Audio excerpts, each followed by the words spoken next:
आज 15 मई 2026 है, दिन है फ्राइडे का। इस समय ईरान के जो विदेश मंत्री अब्बास अराची वो भारत के दौरे पे हैं और उन्होंने अभी कहा कि अमेरिका पर भरोसा नहीं किया जा सकता। साथ ही साथ उन्होंने भारत के साथ अपने रिश्तों पर भी बात की। क्या कहा, चलिए मैं आपको बताता हूँ। ईरान के विदेश मंत्री अब्बास अराची ने कहा कि हमारे पास अमेरिका पर भरोसा न करने के कई वजह हैं। साल 2015 में हमने अमेरिका और P5 देशों के साथ परमाणु समझौता किया था।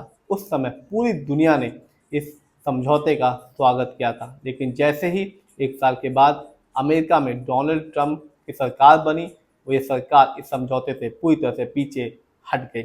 इसके बाद जून 2025 में दोनों देशों के बीच 5 दौर की बातचीत हुई, लेकिन फिर भी अमेरिका ने हम पर हमला कर दिया।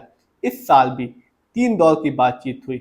ओमान के विदेश मंत्री ने इन वार्ताओं में मध्यस्थता की भूमिका निभाई और कहा कि बातचीत में अच्छी प्रगति हो रही है। अमेरिकी प्रतिनिधि मंडल ने भी माना कि चर्चा सही दिशा में बढ़ रही है, लेकिन फिर 2 दिन बाद अमेरिका ने इजराइल के साथ मिलकर हम पर हमला कर दिया।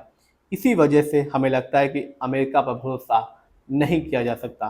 तो उनका साफ कहना है और उन्होंने इल्ज़ाम भी लगाया कि जब जब बातचीत सही दिशा में चल रही थी और थोड़ी दिनों के बाद ही अमेरिका ने इजराइल के साथ मिलकर ईरान पर हमला किया है। एक बार नहीं, 2 बार। जून की भी उनको बात, उन्होंने जून 2025 की भी बात बताई, जब 5 दौर की बातचीत हुई थी, लेकिन फिर बातचीत के बाद अमेरिका ने इजराइल के साथ मिलकर ईरान पर हमला कर दिया था। और इस साल भी 3 दौर की बातचीत सही दिशा में बढ़ रही थी। इसके बावजूद अमेरिका ने इजराइल के साथ मिलकर एक बार फिर ईरान पर हमला कर दिया। उन्होंने कहा कि ईरान और जो भारत है उसके जो रिश्ते हैं वो बहुत पुराने हैं और बहुत ही ज़्यादा मजबूत हैं।